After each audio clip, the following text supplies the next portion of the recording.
I'm Kevin Parker, your state representative from Spokane County. In my last legislative update, we talked about the revenue forecast and the impact it was going to have on our fragile economy. And our economy does remain fragile in certain areas, particularly slow job growth, second, rising gas prices, which you and I are feeling at the pump, and thirdly, a struggling construction industry. Not to mention the recent developments in both Japan and the Middle East that are directly impacting us in the state of Washington.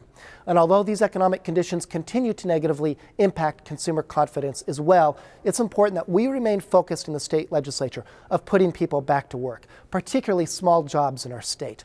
While our state is often known for Microsoft, Boeing, and its agriculture, it's actually our small businesses that are the economic backbone of our economy.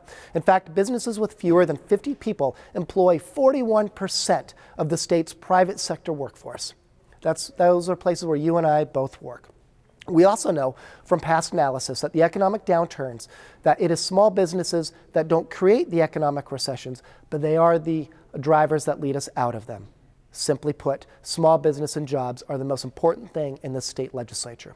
People often ask, well, what would you as Republicans do if you were running the show? And let's take that question head on. We have some bills sitting in committees that I believe would have a direct result of putting people back to work.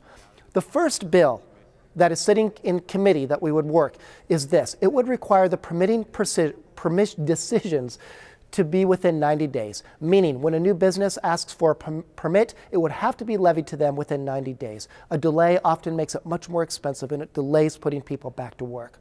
The second measure would provide a moratorium on new rulemaking.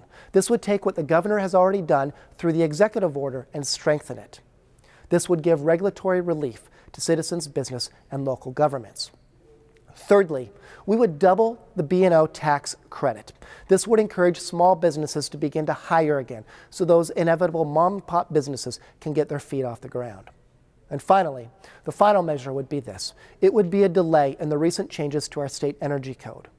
While we all want our homes to be more energy efficient, the reality is this energy code is adding somewhere around the ballpark of $10,000 to new homes. We want those new homeowners stepping in to those new homes, not making it more difficult.